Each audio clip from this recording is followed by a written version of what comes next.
Alexander the Great said, there is nothing impossible for him who will try. Nothing impossible for him who will try. Oh, sister, if you're starting with a quote like that, today must be really tough, whatever you're going to ask us to do. It might feel a little bit tough. All right, let's follow Paul back to Colossians 3, and we're going to be in verse 5 to 9. In the NLT, it says, put to death. So very final sounding. Put to death the earthly sinful things which are lurking around in you. Okay, in me too, in both of us. The Amplified Bible, talking about that same verse, it says, put to death, and it goes on to describe saying, deprive of power. You know, my mind, I could just see a criminal, like a very terrible criminal that's been wanted, and like there's a bounty on their head. And so finally they catch them, then what are they going to do? They're going to put him in chains. They're going to put him in an isolation place. Definitely he doesn't have a cell phone. I don't know if he's going to get to make his one phone call. But they deprive him of all power, all his connections, all his ability to do more. And that's what the Bible is saying that we need to do to those sinful earthly ways of thinking. All right, so let's go on.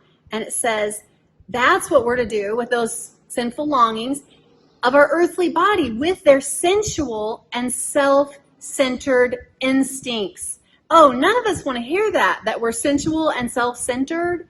Self-centered, yuck. Okay, what are those sensual, self-centered things? He has a whole list of them. Immorality, impurity, sinful passions, evil desires, and greed. Oh no, sister, I don't care about money. You know what? It doesn't even have to only be money. It could be your greed for attention, your greed for food, your greed for wanting things your way.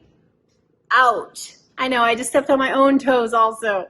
But Paul says we got to put those things to death. We have to deprive them of all power in our lives. That means they have no influence over us. Okay, let's keep reading. Because of these things, the wrath of God is coming on the lives of the sons of disobedience. Okay, not just you disobeyed one time, but this is like a regular pattern for you. You don't care about God's word. You don't care about his precepts.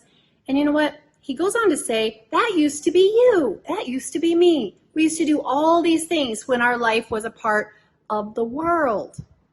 But what? We're living a new life. This whole chapter is about living our new life. We aren't part of the world anymore. Why? Because we already died.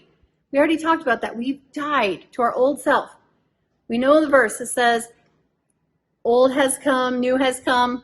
Old is gone, new has come. Behold, all things are new, right? We know this.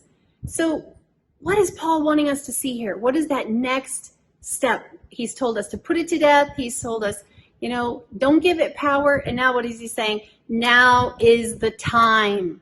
Not tomorrow, not next January, but now is the time. Okay? The time for what?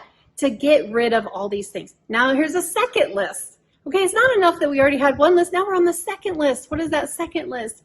Oh, that second list hits a lot closer to home, doesn't it? Anger, rage, malice behavior, slander. You know, I used to think slander, that sounds really bad. Slander. Oh, he slandered me. I would never slander. You know what? I looked up slander. You know what it means? It means intentional sharing of damaging information, true or not true. So it could be like something is true and I share that truth and people would be like, oh no, see, that's not slander. I was just telling the truth. But you intentionally shared something that you knew was damaging. Ooh, ouch. I know that hits a lot of us. It hits me sometimes. You know what? We don't think sometimes, and we have to really guard our hearts and guard our words. Okay, slander, and what was the last thing? Dirty language. Yuck. Sometimes we get mad. Sometimes we're hurt.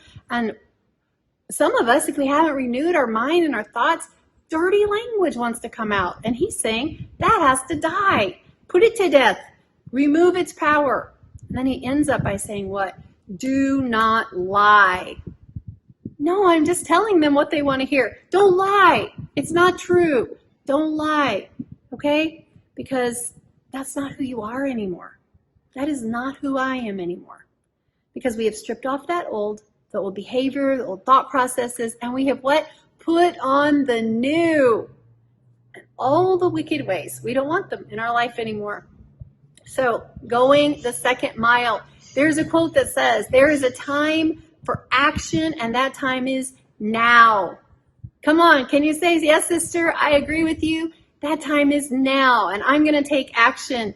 And what am I going to do? I'm going to leave the old things, and I'm going to put on the new things. I'm going to put to death. I'm going to deprive of power, because now is the time. I'm going to get all that stuff out of my life and make way for the new.